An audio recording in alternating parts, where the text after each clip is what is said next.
मैं भारत को भारतीयता की मान्यता के आधार पर फिर से खड़ा करना चाहता हूं, उस काम में लगा हूं। तो हेमा मालिनी से मैंने पूछा क्या आप मुझे बताओ कि लक्स से नहाती हो? नहीं। लाइफ बॉय से नहाती हो? नहीं। कैमे से नहाती हो? नहीं। लिरिल से नहाती हो? नहीं। मैंने कहा आप नहाती भी हो? तो कहने लगी नहाती तो रोज हूं। मैंने कहा फिर किससे? हमारे घरों में साबुन आता है, Lux, Lifebuoy, Liril, Rexona, Pears, Camay, Palmolive, Johnson and Johnson वगैरह वगैरह। ये सब साबुन क्यों खरीदते हैं? एक बार मैंने एक भाई से पूछा कि लक्स से क्यों नहाते हो? कहने लगा माधुरी दीक्षित कहती है। एक दूसरे से पूछा कि तुम क्यों लगाते हो? कि हेमा मालिनी कहती है। तो कभी माधुरी दीक्षित और हेमा मालिनी कुएं में गिरेंगे तो हम भी गिरेंगे। ये बेवकूफी मत करिए। और मैं शायद आपको मालूम नहीं है कि माधुरी दीक्षित या हेमा मालिनी या कोई भी फिल्मी हीरोइन लक्स से नहीं नहाती, साबुन से नहीं नहाती। तो आप पूछेंगे मुझको कैसे मालूम?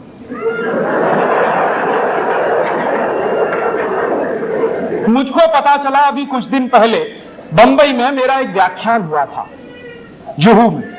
और जुहू वो जगह है जहां हिंदुस्तान के ये फिल्मी हीरो हीरोइन ज्यादा रहते हैं। व्याख्यान कैसे हुआ? एक कोई फिल्मी हीरो है, उनका नाम है धर्मेंद्र। उन्होंने मेरे व्याख्यान के कैसेट सुने। मेरे व्याख्यान के कुछ 10 कैसेट निकले हैं, तो उन्होंने सुने और उन्होंने तुरंत फोन किया कि मैं राजीव दीक्षित से बात करना चाहता हूं। मैंने कहा मैं बोल रहा हूं। तो कहने लगे आपके 10 कैसेट सुनने के लिए मैंने 10 घंटे गाड़ी चलाई और घर नहीं गया जब तक कैसेट खत्म नहीं हुए। मैंने कहा बहुत अच्छी बात है, क्या लगा आपको? मैं आपका एक व्याख्यान करना चाहता हूं। मैंने कहा जरूर करिए, मैं आऊंगा। क्या आपकी फीस क्या है? मैंने कहा मैं फीस नहीं लेता कभी व्याख्यान के लिए। कहने लगा अच्छा फिर तो मुझे खुशी है, आप आइए। मैंने कहा जरूर आऊंगा, एक ही शर्त है कि जितने फिल्मी हीरो हीरोइन है उनको सबको बुलाइए ज्यादा से ज्यादा। तो उन्होंने कहा मैं कोशिश करता हूं। तो क्या हुआ, उनका एक बंगला है लोनावाला में, पूना और बंबई के बीच में, वहां उन्होंने व्याख्यान रखा। मैं गया, ज्यादा लोग तो नहीं आए, कुछ 25-30 लोग आए थे। उनके बीच में मीटिंग हुई, बातचीत हुई, बहुत सारे सवाल पूछे। जब खत्म हो गए उनके सवाल तो मैंने उनसे कहा कि अब मैं एक सवाल पूछूंगा। तो हेमा मालिनी से मैंने पूछा क्या आप मुझे बताओ कि लक्स से नहाती हो? नहीं। लाइफ बॉय से नहाती हो? नहीं।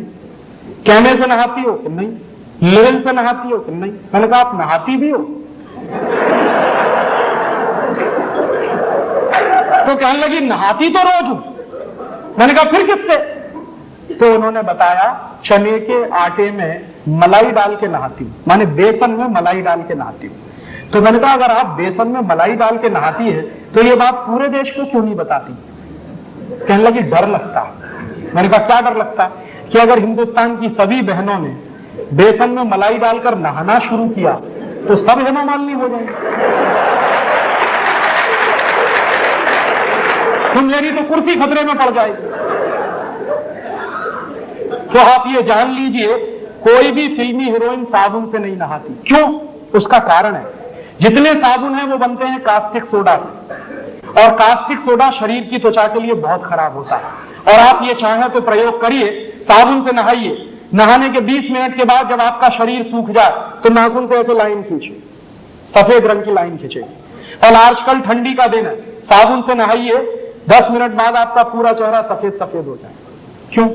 उसमें जो कास्टिक सोडा है वो आपकी शरीर की त्वचा से चिपक जाता है, चाहे जितना पानी डालिए धुलता नहीं। इसलिए साबुन सबसे रद्दी चीज है। तब आप पूछेंगे बेस्ट क्वालिटी क्या है? बेस्ट क्वालिटी है मुल्तानी मिट्टी।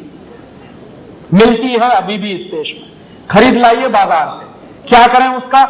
मुल्तानी मिट्टी को दही में डाल दीजिए रात को, या दही की ताक में डाल दीजिए, सवेरे तक एकदम मुलायम हो जाएगी।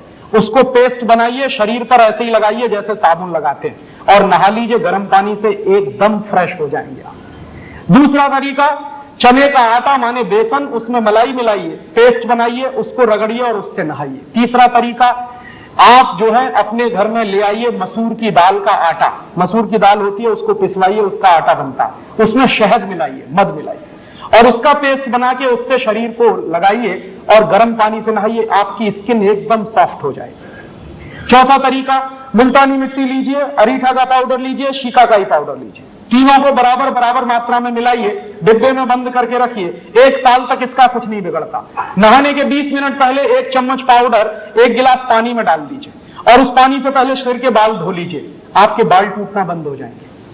और फिर उसी पानी से शरीर से नहा लीजिए, आप कोई साबुन लगाने की कभी जरूरत ही महसूस नहीं होगी। और दोस्तों, सबसे पहले तो चैनल सब्सक्राइब करें, फिर लाइक, कमेंट और शेयर करें। और हाँ, हमारा एंड्रॉयड ऐप डाउनलोड करना ना भूलें।